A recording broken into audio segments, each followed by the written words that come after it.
નર્મદા જિલ્લાના ડેડિયાપાડા તાલુકા પંચાયતના પ્રમુખ સંજય વસાવા પર હુમલા કેસમાં ધારાસભ્ય ચૈતર વસાવાનો જેલવાસ લંબાયો છે. જિલ્લાના રાજપીપળા તાલુકાની સેશન કોર્ટે જામીન અરજી ફગાવ્યા બાદ ધારાસભ્યએ ગુજરાત હાઈકોર્ટમાં અરજી કરી હતી. અરજી પર 13મી તારીખે થનારી સુનાવણીમાં હવે 28મી તારીખ પડતા ધારાસભ્યનો જેલવાસ લંબાયો છે. ચૈતર વસાવાની જન્માષ્ટમી જેલમાં જવાની કારણ કે જે તે 13 સપ્ટેમ્બરે નામદાર હાઈકોર્ટમાં જે સુનાવણી થવાની હતી, જેમાં રાજ્ય સરકાર વતી વકીલે એફિડેવિટ માટે સમય માંગ્યો. ગુજરાત હાઈકોર્ટમાં જામીન અરજી પર વધુ એક મુદત પડી છે અને હવે આ સુનાવણી આગામી 28 ઓગસ્ટે થશે, એટલે કે ધારાસભ્ય ચૈતર વસાવાનો જેલવાસ લંબાવાયો છે. ધારાસભ્ય ચૈતર વસાવા હાલ વડોદરાની સેન્ટ્રલ જેલમાં કેદ છે. ત્યારે ગતરોજ બુધવારે હાઈકોર્ટમાં જામીન અરજી પર સુનાવણી થાય તે પહેલા જ રાજ્ય સરકાર વતી વકીલે એફિડેવિટ માટે સમય માંગ્યો, જેથી કોર્ટે જામીન અરજી પર 28 ઓગસ્ટના સુનાવણી હાથ ધરવાનો નિર્ણય લીધો હતો.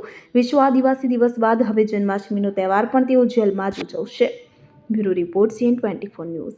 હવે જુઓ દેશ દુનિયાની તમામ ખબરો તમારી આંગળીના ટેરવે. ઉઠાવો મોબાઈલ અને Google Play Store પરથી ડાઉનલોડ કરો અમારી CN24 ન્યૂઝ મોબાઈલ એપ.